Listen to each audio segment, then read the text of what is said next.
Panorama group, जो सोचता है वो करता है। नमस्कार, न्यूज हाट special with Kanhaiya Bhilai programme में आपका स्वागत है। मैं हूं आपके साथ अनिकेत पाठक। 10 तारीख से तेजस्वी यादव बिहार की यात्रा पर निकलने वाले हैं। क्या होगा इस यात्रा में, कितना फ़ायदा मिलेगा, ये सवाल है। प्रशांत किशोर के साथ क्या पवन सिंह जुड़ने वाले हैं, इस तरह की चर्चाएं क्यों हो रही हैं, इस पर भी बात करेंगे। साथ ही ये भी बात करेंगे कि आखिर क्या जातिगत जनगणना को लेकर के आरएसएस बैकफुट पर आ रही है। इन तमाम चीज़ों पर बात करने के लिए हमारे साथ न्यूज हाट के managing editor Kanhaiya Bhilai sir हैं। बहुत बहुत स्वागत सर। Thank you. सबसे पहले तो सर 10 तारीख से जो यात्रा शुरू हो रही है तेजस्वी यादव की, आज बताया भी गया उनके पार्टी के नेताओं के द्वारा कहाँ कहाँ जाएंगे। तो ये एक नया ट्रेंड हो रहा है राजनीति में यात्रा करना, और क्या इससे फ़ायदा दिला पाएंगे विधानसभा चुनाव में, या बहुत पहले कर रहे हैं, अभी नहीं, रुक करके करना चाहिए था विधानसभा करीब आने के बाद? ये नया ट्रेंड थोड़े है। गांधी जी भी यात्रा किए थे, लेकिन तब सियासी यात्रा वो नहीं थी। देश भर में कितने लोग यात्रा करते हैं और फिर कुर्सी पर जाते हैं। नीतीश कुमार यहीं से बहुत यात्रा किए हैं। इतना यात्रा के लिए पूछो मत, वो यात्रा के एक से एक नाम रहत रहे। लास्ट वाला समाधान जो भी है, तो बहुत ये चिराग पासवान भी बिहार में यात्रा कर चुके हैं। अखिलेश यादव भी साइकिल यात्रा कौन कौन यात्रा करते। तो ये नया ट्रेंड नहीं है।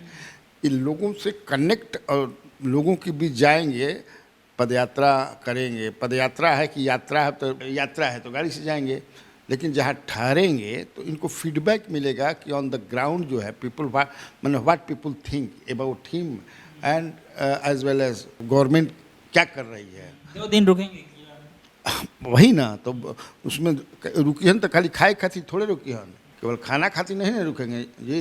कि खैनी बतियनी, फीडबैक लेंगे। उनके साथ एक पूरी टीम होगी जो पूरा नोट डाउन करेगी कि चूँकि अब तो उनका जो रोजगार वाला है वो तो लगभग, भाई नीतीश कुमार तो उसको हाईजैक कर लिए। अब आप कितना भी कहते रहिए हमने क्या किया, या ये आप ही द्वारा उठाया गया मुद्दा और इशू था, लेकिन अब तो वो लगभग क्या कीजिएगा उसको। बेरोजगारी तो कंप्लीट समाप्त नहीं होगी, लेकिन उसको तो नीतीश कुमार ने कहा रोजगार देना शुरू कर दिया उन्होंने। 15 अगस्त को उन्होंने कह दिया कि इतना रोजगार दे दिए हैं, इतना रोजगार देंगे। तो now he has to think about another burning issues, जो है ना, जो भ्रष्टाचार है, डिटोरिएटिंग लैंड ऑर्डर सिचुएशन है, आरक्षण है, जातीय गणना देश भर में है जिसको वो लेकर के धरना वगैरह भी देते हैं। तो इस सब पर बात करेंगे। केवल माई से तो होगा नहीं। कहते हैं कि हम A to Z की पार्टी हैं, माई बाप दोनों। हाँ दोनों। तो सब कैसे हम जोड़ें, लोग बताएंगे। गांव में गोइला पर आप नीतीश कुमार जो भी पदयात्रा किया, नीतीश कुमार हमें लगता है फिर पदयात्रा शुरू करे वो बाण कुछ दिन के बाद। हाँ मनिहन ना, इनका भितिहरवा से शुरू होला, इनका तो इस बार समस्तीपुर से शुरू हो रहा है ना, ये पहला फेज का जो है। हाँ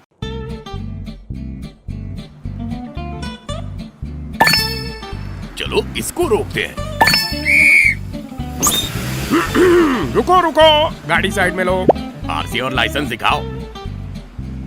बिना आरसी और लाइसेंस के गाड़ी नहीं चला सकते। अरे सर, ये यू बाइक्स है, इसको आरसी लाइसेंस और पीयूसी नहीं लगता। अरे वाह।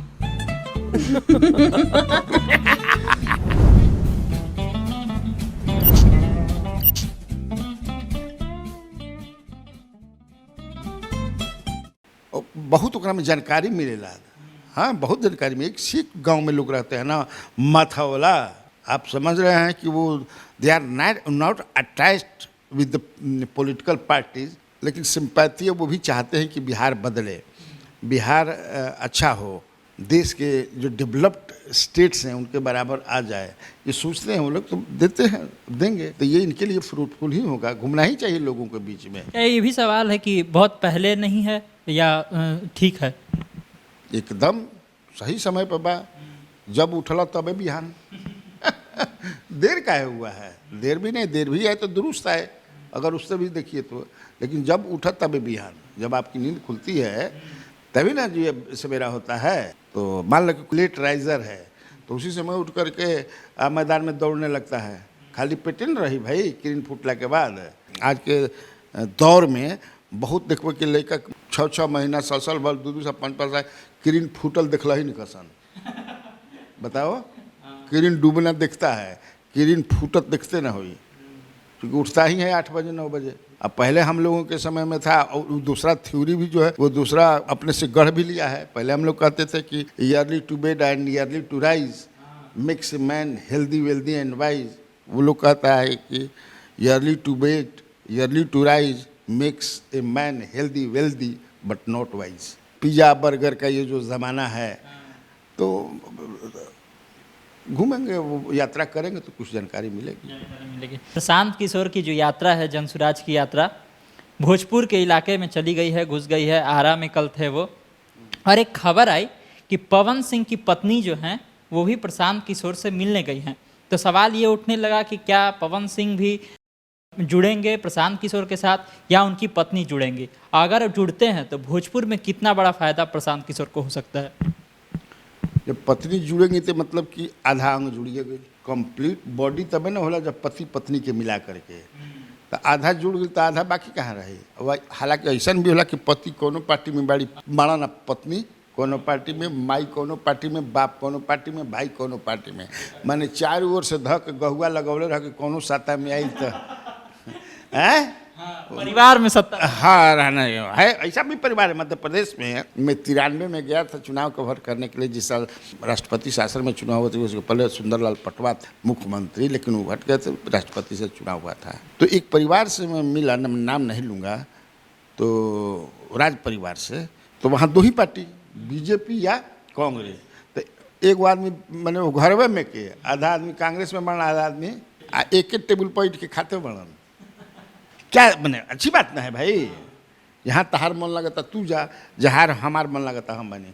लेकिन अब तुम्हारा जो सवाल है पवन सिंह को लेकर के, तो पवन सिंह अपन ताकत तो पिछला चुनाव में दिखाइए दिले बड़न कि एगो सीट उनका के ना दिला जा। अगर वो आरा से ही अगर सीट देती है, उन्होंने आरा के लिए भी मांग की थी। अगर आरा में जैसे अभी हार गए RK सिंह, राज्यसभा में जाने की बात हो रही है कि प्रेसिडेंट 4 को खाली नॉमिनेशन इनका हो सकता है, जो चर्चा बा, अगर उन्हीं को दे दिया होगा गया होता, तो जैसे लोग कहते हैं, उन्हीं के लोग कहते हैं कि आरा भी जीत गए होते, हम लोग बक्सर भी जीत गए होते, सासाराम भी जीत गए होते, और काराकाट भी जीत गए थे। उसका असर आपको जहानाबाद पर भी पड़ जाता है, और पट्टा भी। मैंने हमने के जैसे गंगा एह पार के 15 को जो सीट बा, उनमें 7 को हार गई जाए तो ना हार तो बात बच जाए। हाँ, असर तो होगा ही। अमंग द यंगस्टर्स जो है धक धका के हिलौले रहे न पवन सिंह के आवेलन तो देखल ना कि बुझाला कि आदमी पर आदमी गिरे लागेलन, गर्दा कबर जाला, है ना। जैसे गाना सुनले बड़ा ना कि 4 दिन खाती आई बाकी हल्फा मचा के गई नहीं के 4 दिन खाती आई बाकी हल्फा मचा के गई, तो वो हल्फा मचावेलन। तो एक बड़ा फायदा हो सकता है अगर जनसुराज के साथ वो जुड़ते हैं तो जनसुराज को। सर, चंद्रिका राय को लेकर के चर्चा हो रही थी कि क्या जदयू से उनका मोह भंग हो रहा है। कल पत्रकारों ने उनसे सवाल भी पूछा तो उन्होंने कहा कि ऐसी कोई बात नहीं है, हम जदयू में हैं और जदयू में ही रहेंगे।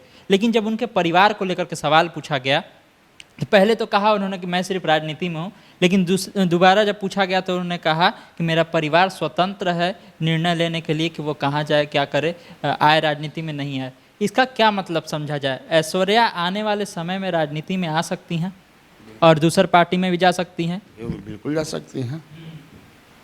फिर वही सवाल आ गया, घूम फिर करके तुम फिर भोजपुर से भोजपुरी भाषा भाषी है तो छपरा पहुंचा दिए सारण।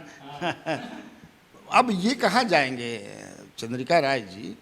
हाँ, तो पिछला बार लोकसभा का चुनाव, इस बार नहीं, पिछला चुनाव में तो राजद के टिकट पर लड़े थे, इस बार तो कहीं लड़े भी नहीं, तो विधानसभा का चुनाव लड़ते हैं। मुझे डाउट नहीं लगता है ऐश्वर्या में राजनीति करने का मादा है, मजबूर, हाँ वो कर सकती हैं, तो आ सकती हैं। जनसुराज है, जनसुराज भाजपा की कोशिश करेगी। मुझे नहीं लगता है कि भाजपा, जब अगर भाजपा को करना रहता तो कर लेती। मुझे अब नहीं लगता है कि भाजपा, वो देख रही होंगी कि भाजपा में आएंगे तो उनको चुनाव लड़ना होगा, तो चुनाव कैसे लड़ेंगे वहाँ से जहाँ से वो लड़ना चाहती होंगी। और वहाँ तो भाजपा का ऑलरेडी है, जेडीयू का, जो उनके पिताजी को हराते हैं, तो वहाँ से वो लड़ सकती हैं।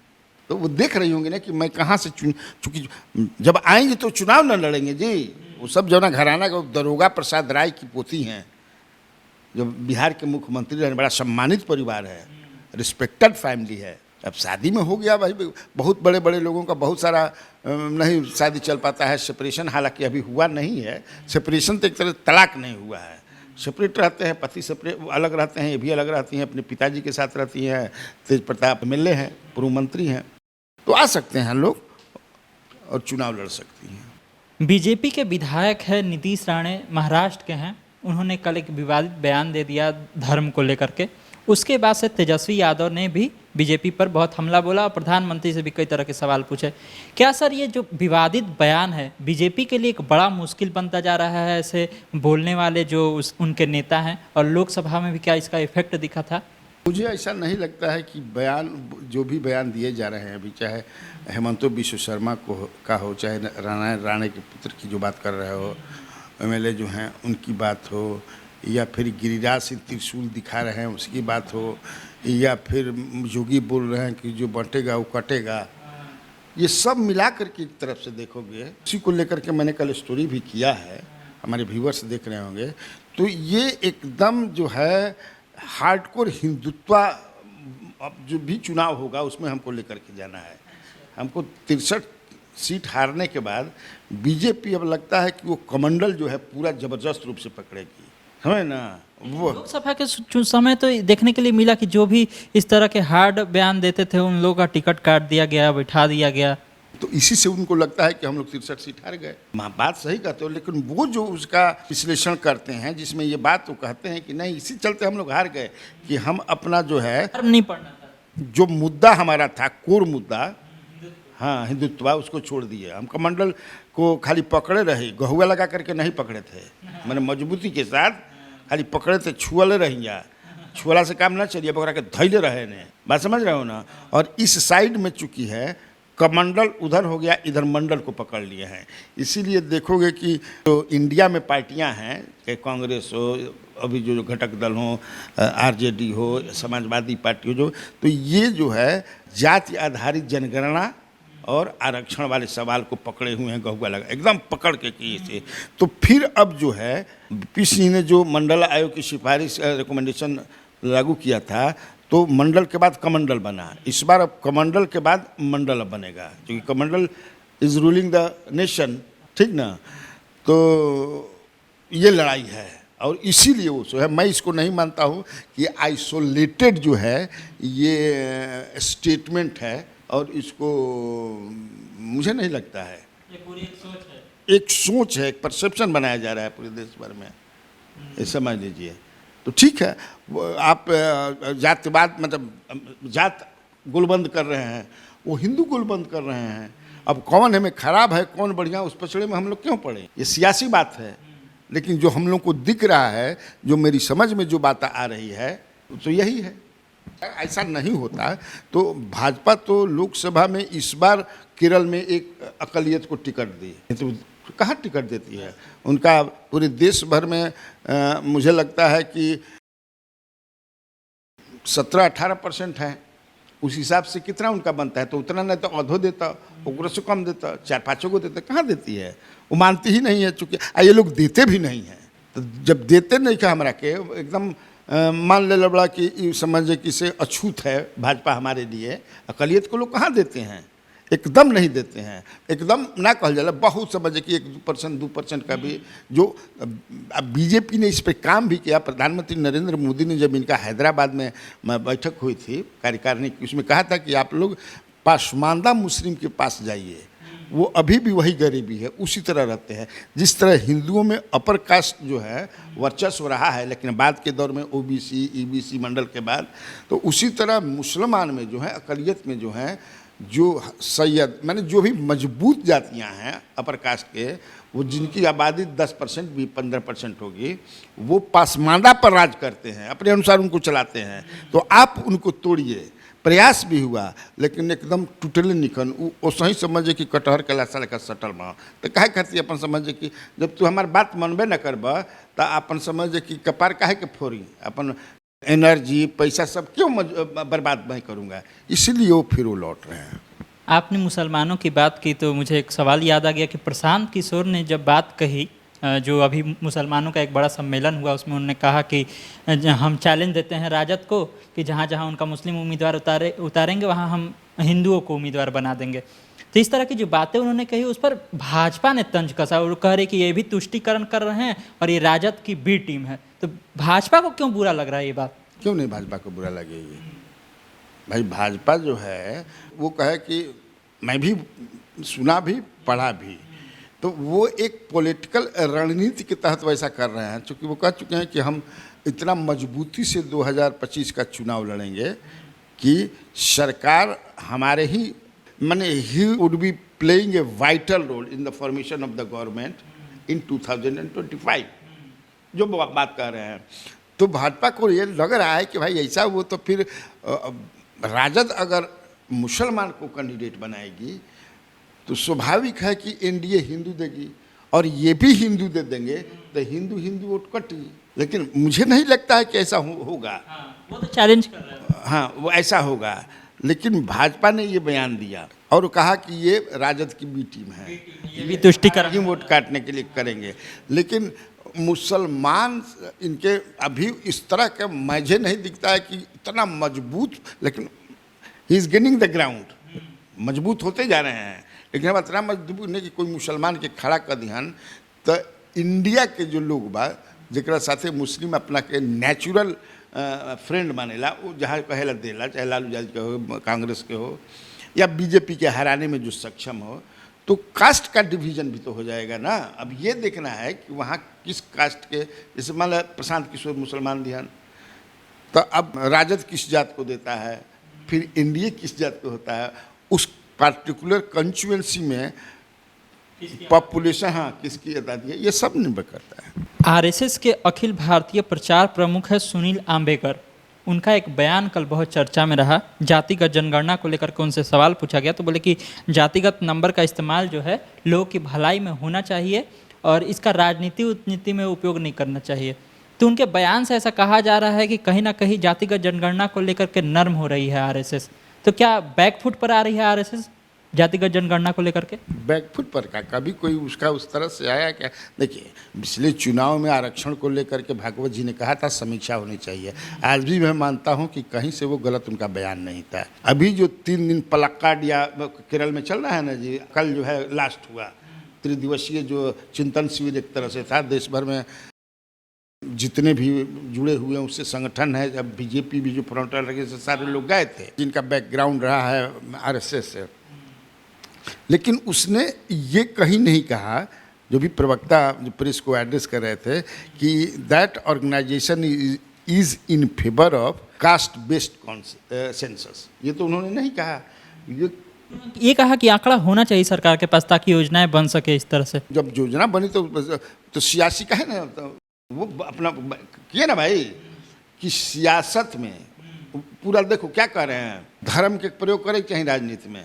मैंने मैं अपनी बात माने आप ये कहते थे धर्म को अगर राजनीति में आप परिवर्तन करते हैं, धर्म को राजनीति में यूज करते हैं, मिसयूज करते हैं, जो भी कहिए, इधर जात की तो जात किसे ना हुई, ये मैंने ये क्या है।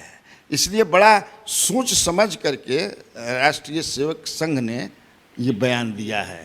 मैंने चित भी पट तो हमारे पट भी हमारे, मतलब कंफ्यूज है कि कंफ्यूज रखना चाहते हैं इस तरह से दिए हैं कि वह चित भी हमार पट भी हमार। आप राम मंदिर का उद्घाटन करते हैं और देश भर में जो डुगडुगी बजता है, क्योंकि 33% केवल काम हुआ है अभी तक, उस समय तक हुआ था 33% केवल काम, आप उद्घाटन करते हैं और पूरा जो है मीडिया को एक्सेस था, सब चीज़ दिखाना भी था, मोबाइल भी आप बंद नहीं कराते थे। तो ये धर्म के आधार पर आप पॉलिटिकल फ़ायदा लेते हैं, तो जात के आधार पर जो जातीय गण तो कैसे नहीं लेंगे।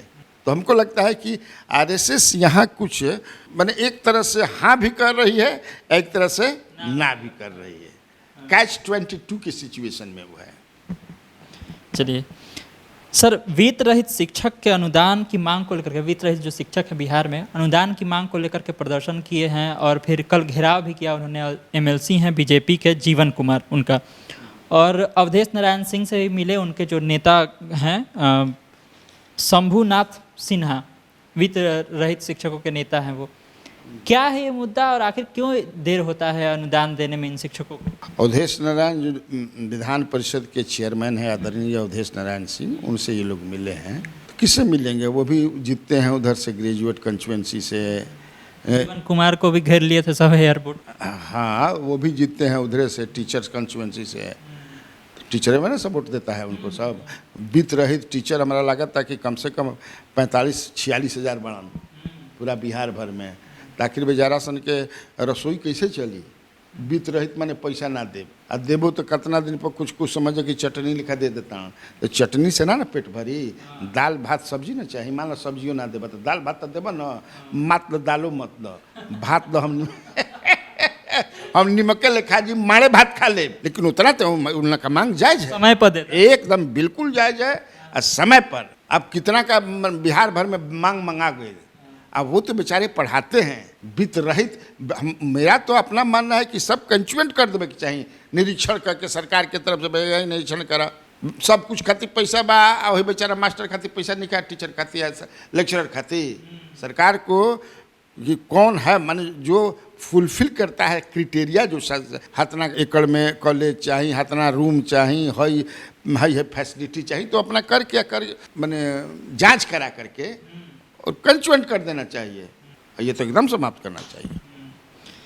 अवधेश नारायण सिंह जो कि विधान परिषद के वो सभापति हैं, तो उन्होंने दिया ही होगा आश्वासन कि करेंगे इस तरह। करिए उनके करे के बा, तो संवैधानिक पद ऊपर तक सरकार तक पहुंचा दी हन। ये तो नीतिगत फैसला ना होगा, तो नीतिगत फैसला में अपना सलाह दे सकेलन। मान लो कि नीतीश जी से मनी है तो नीतीश जी कहिए भाई कि नीतीश जी से बड़ी उनकी अच्छी दोस्ती भी है, वरना नीतीश जी उनको बनाए हैं चेयरमैन, तो कही है बेचारे अपनी सरकार के माने के माने कैबिनेट फैसला ली, अब क्या करें।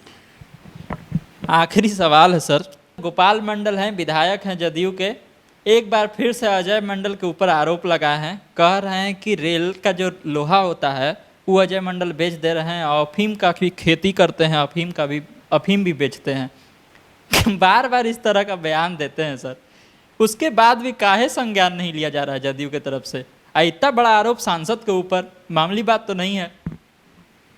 सवाल तुमने पूछा, आप पूछने के क्रम में हंस भी दिया, तो हंसने के बाद ये अब समझ लो कि गोपाल मंडल कितना सीरियस आदमी है।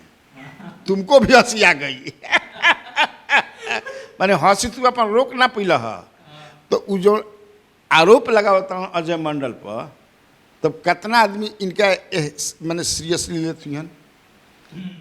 कब बतल मैंने कि यह गोपाल मंडल हम जो राजधानी एक्सप्रेस में पटना से लंगावटा पहन के दिल्ली चल गिलन, आदमी के सूते ना दिलन, तब कितना सीरियस। देखा वो भी आदमी जब सवाल उठाता है तो पहले जनता जो है, लोग जो है, सरकार जो भी मैंने देखती है कि किस टाइप का आदमी है, पूरे उसके कैरेक्टर से ही, तब ना तब बात में वजन लगता है। अरे असही अगंभीर बात करेलन यही, चूँकि जीत जाता पूरा जो है, जिस वर्ग से आते हैं, जिस समाज से आते हैं, वो गोपालपुर के एमएलए हैं, भागलपुर में जीत जाते हैं, कई बार से जीते हैं, लेकिन बिना माने मतलब की बात है। अभी तो नीतीश कुमार को देखना चाहिए कि भाई दू गो समझ कि भैंसा लेखा आपस में ढाई मारता सन। अब वो कुछ कल देखिएगा, कल बोले हैं ना, तो आज देख लिया कि शाम तक अब अजय मंडल कुछ बोली हन। पिछले बार बोले थे ना कि बोतल पीता है, खंड वाला। हाँ, तो ये भी कुछ बोली हन, फिर भी बोली। जब तक से नीतीश कुमार दोनों के डांट के या बुला करके समझिए ना, तब तक से गोपाल मंडल तो नहीं है समझिए। हाँ, संज्ञान में गया नहीं नीतीश कुमार, उससे क्या वो समझे ना हमन। तो देखा आप लोगों ने, तमाम तरह की खबरें थी, तमाम तरह की चर्चाएं थी, जिस पर बहुत ही विस्तार से सर ने सारी बातें बताई है। तो इसी तरह की खबरों को देखने के लिए आप न्यूज़ हाट से जुड़े रहिए। यूट्यूब पर हमें देख रहे हैं तो चैनल को सब्सक्राइब कर लीजिए, फेसबुक देख रहे हैं फेसबुक को लाइक कर लीजिए। धन्यवाद।